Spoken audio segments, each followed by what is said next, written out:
Olá, caríssimos estudantes.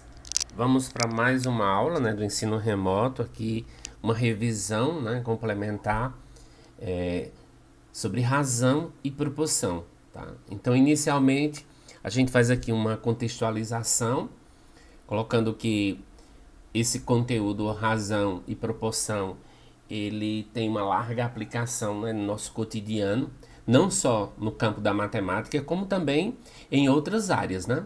E aqui a gente traz um exemplo, a arte, a tela aqui do Homem Vitruviano, de 1490, que é uma pintura do Leonardo da Vinci, que permite, de certa forma, visualizar as proporções do corpo humano dentro das formas geométricas. Né? É um exemplo aí bem claro da aplicação dos conceitos de razão e proporção. Outro exemplo que a gente tem também é o número π, né? Um dos números mais famosos na matemática. Né? O π tem um valor irracional e não periódico, que vai justamente ser a razão entre o perímetro qualquer da circunferência do círculo e seu diâmetro. Né? Esse número ele possui infinitas casas decimais e para cálculos mais simples nós aproximamos para esse valor aqui de 3,14, né? Então aí você percebe que a razão e proporção ela tem muitas aplicações no nosso contexto, no nosso cotidiano. E em seguida a gente passa aqui para definir o que vem ser razão e proporção, né? Então inicialmente a razão ela é definida como sendo o quê? O quociente, né? Ó, ela é um quociente da divisão entre dois números racionais ou a relação existente entre dois valores com a mesma grandeza, né? Um número que indica quantidade, ou ordem ou medida. Então essa razão, né? Esse quociente, nós vamos chamar de razão, que a gente pode expressar da seguinte forma. Vamos pensar em dois números racionais, A e B. Então a gente pode expressar assim, né? Olha, A por B, né? Como está escrito aqui, né? Você pode expressar dessa forma aqui, né? Ou então você também vai ter essa situação aqui. A está para B. Então, na razão, gente, os termos da razão, eles têm nomes especiais. Esse termo que fica na parte de cima aqui, ele é chamado de antecedente, né? Antecedente. E o B, ele é chamado de consequente. Cuidado para a gente não misturar com frações, né? Tem a mesma estrutura das frações, porém, né? Lá na fração, quando nós temos, por exemplo, aqui a gente tem 1 e aqui 4, né? Lá em frações a gente lê assim, 1/4, né? Aqui nós temos o numerador e aqui nós temos o denominador. Mas já na razão, não. Na razão, a gente lê 1/4. E o 1 é o antecedente e o 4 o consequente. Então tenhamos muito cuidado, né? Veja aqui essa observação que eu coloco, né? Quando você for fazer uma leitura de fração e uma leitura de razão. Então aqui, ó, por exemplo, se eu tenho isso aqui, ó, eu leio, como fração eu leio 3/4. Mas já como razão eu vou ler 3 está para 4, ok? Vamos trabalhar aqui alguns exercícios, né? Resolver algumas questões para ilustrar melhor essa questão da razão. Então ele coloca aqui, ó. Em uma sala de aula da EJA, existem 30 estudantes, dos quais 12 são rapazes e 18 são moças. Qual é a razão entre, aí ele pede, o número de rapazes e o número de moças? Então vamos analisar aqui, ó. Eu tenho 12 rapazes e tenho 18 moças. Ele quer a razão entre o número de rapazes e moças. Então nós vamos escrever aqui um quociente, né, gente? Vamos pegar o número de rapazes, que é 12, e o número de moças, que é 18. Então vai ficar assim, 12 está para 18, né? Então aqui a gente vai e faz a simplificação por 6, né? Dá pra gente simplificar aqui por 6 e por 6. Aí 12 por 6, nós vamos ter o quê? 2, né? E aqui 18 por 6 vai dar 3. Então a razão é justamente essa, né? 2 para 3. Ou seja, para cada 3 moças nós vamos ter 12 rapazes, né? A interpretação aí. Agora ele pede aqui, ó, o número de moças e o total de estudantes da sala. Então, nós vamos ter aqui, novamente, um quociente, né? Aí você pega o número de moças. Quem é o número de moças? 18. E o total de estudantes da sala. O total de estudantes da sala, ele diz logo no início do problema que são 30, né? Então, você vai 30. Então, fica 18 para 30. A gente simplifica isso aqui por 6, né? Por 6. Aí, nós vamos ter o que aqui? 18 por 6 vai dar 3.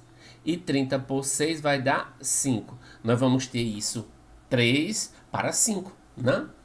Agora, na letra C, ele diz assim: o número de rapazes e o total de estudantes na turma.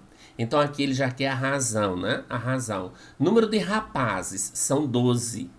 E o total de estudantes da turma, nós já vimos aí que é 30.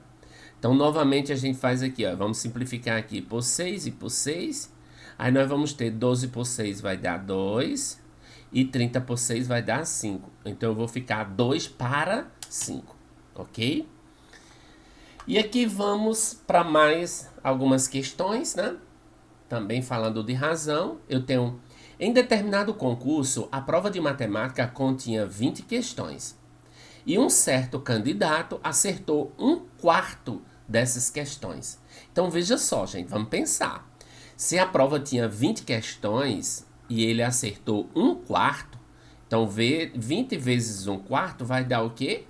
20 por 4, que vai dar 5. Então, o total de acertos desse estudante foi 5. Aí, lógico, o total de erros, 15, né? Aí, olha o que ele pede. Qual a razão entre o número de questões certas e o total de questões da prova? Então, o total de questões certas foram 5. Agora, o total de questões da prova foram 20. Então, vai ficar 5 para 20. Aí, a gente simplifica aqui, né? Ó, por 5, por 5. 5 por 5 aqui vai dar 1 e aqui vai dar 4. Então, eu vou ter a razão 1 para 4. Ou seja, de cada 4 questões da prova, ele acertou só uma, né? A interpretação. Agora ele pede aqui, ó, qual a razão entre o número de questões certas e o número de questões erradas? Então eu vou fazer agora a razão entre o número de questões certas. Então eu vou pegar aí, quantas questões foram certas? 5. Quantas foram erradas? 15, né, pessoal? Aí agora a gente faz isso, ó, por 5 e por 5. Então, 5 por 5 vai dar 1, 15 por 5 vai dar 3. Então, nós vamos ter 1 para 3. De cada 3 questões, né, erradas, uma certa, né? Agora, qual a razão entre o número de questões erradas e o total da prova? Vamos lá. Erradas foram 15. Qual o total de questões da prova? Foram 20. Então, a gente faz agora por 5 aqui, né? Por 5 aqui. Então, eu vou colocar aqui o resultado. Vai dar 15 por 5 dá 3 e 20 por 5 vai dar 4. Então, a razão é 3 para 4. Ok? Agora, vamos falar um pouquinho, gente, sobre proporção. O que a gente chama de proporção? A gente define a proporção como sendo a igualdade de duas razões. Por exemplo, se eu tenho essa razão aqui, 1 para 4, e tenho a razão 2 para 8. Né? Ó, essas duas razões, elas são iguais. Porque se eu simplificar aqui, ó, por 2 e aqui por 2, vai dar essa razão aqui. Né? Então, nesse caso aqui, nós temos uma proporção. Nós temos uma igualdade de duas razões, certo? E aí, pessoal, tem algo assim muito interessante que a gente tem que considerar. Vamos pensar aqui o seguinte, eu tenho uma primeira razão que eu vou chamar de A para B. Tem uma segunda razão que eu vou chamar de C para D. Aí eu digo que essas razões são iguais. Então elas vão formar uma proporção, de acordo com a definição. É o que eu estou mostrando daqui, tá? Então, olha, se você observar para essa expressão aqui, esses termos, ó, B e C, eles estão aqui no meio, né? Então, ó, B e C aqui, eu chamo esses termos de meios na proporção. E esses termos aqui, A e D, eles estão nos extremos. Então, eu chamo esses dois termos de extremos na proporção. certo? Então a gente vai ver uma propriedade aí muito importante, né? Uma propriedade que vai dizer justamente isso. Se você multiplicar os meios, se você fizer o produto dos meios, ele vai ser igual ao produto dos extremos. Ó, façamos aqui, ó. Quem são os meios aqui, nessa proporção que eu anotei aqui? Os meios são 4 e 8. Então, aí, 4 e 2, desculpa. 4 vezes 2, ó. 4 vezes 2. E os extremos, 1 vezes 8, ó. Se você fizer esses produtos, vai dar igual. Então surge aí uma propriedade muito importante, né? Que a gente vai fazer aqui uma aplicação dessa propriedade. Ó, calcule o valor de x nas proporções abaixo. Então eu tenho aqui, ó, você vai fazer os meios, ó, os meios são 7 e 3 e os extremos 1 e x. A gente costuma dizer para o estudante que é a regra do cruz credo, né? Para o aluno pegar direitinho o macete, né? Então aqui, ó, eu pego 1 vezes x, ó, 1 vezes x, isso vai dar igual a quem? A 7 vezes 3. 7 vezes 3. 1 vezes x é x, gente. 7 vezes 3 dá 21. Então, o valor dessa incógnita x aqui, ela é igual a 21.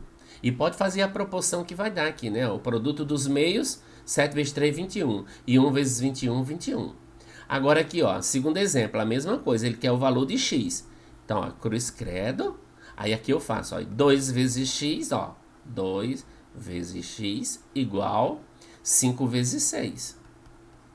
2 vezes x é 2x igual a 30, gente. Aí aqui, ó, a gente pode dividir por 2, né? Por 2. Aí nós temos aqui, ó, x igual a 15. Então o valor de x é 15, ok?